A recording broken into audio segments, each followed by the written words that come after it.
This is the New Zealand dollar on the 60, and we have a flag pattern that's set up. Just before we go ahead and do that, let's go and take a look at the higher time frame. Here on the dailies, I'm going to put a structure level on down at the lows. You can see that we've come into the structure level. We actually have an advanced pattern here, and we're waiting for the market to come up to a 38.2 level. We have not done that as yet, but right now it does look as though the market is retracing a little.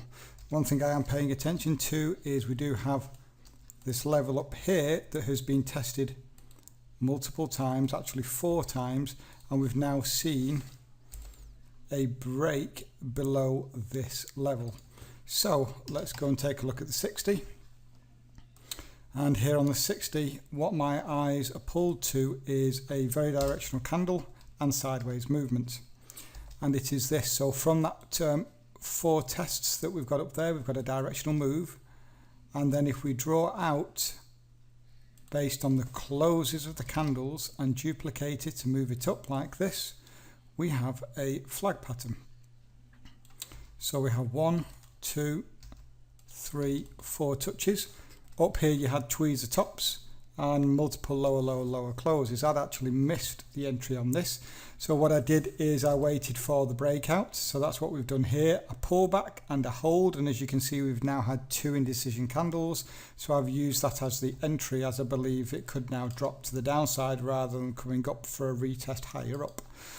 So looking for some fibs to validate the pattern, looking for at least a 38.2. we came into a 61.8, and then targets will be that 127 extension as usual. So there we go. We have 33 pips of risk now, and 21 pips of risk and 33 pips of reward. I am front running 2 pips in front of that 127 fib. Stops have gone just an ATR above the high because we have now broken out of the channel.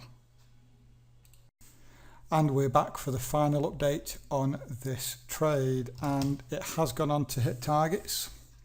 I didn't think it would.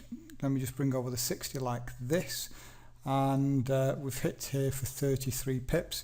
What actually happened is we came here, fell short by, it actually hit my take profit line, and it's just a case then of leaving it, and what happened is we rallied all the way back, and then we've come back down to eventually hit those targets. So I must admit, I thought it was going to fall short by a couple of pips, but it didn't. And what a lovely trade. You can actually see that we did hold this area. We put in a lower close, and then we had a big spike up. With that big spike, we did put in the retest, which I do talk about, and from there we just dropped and went to hit there for a nice 33 pips.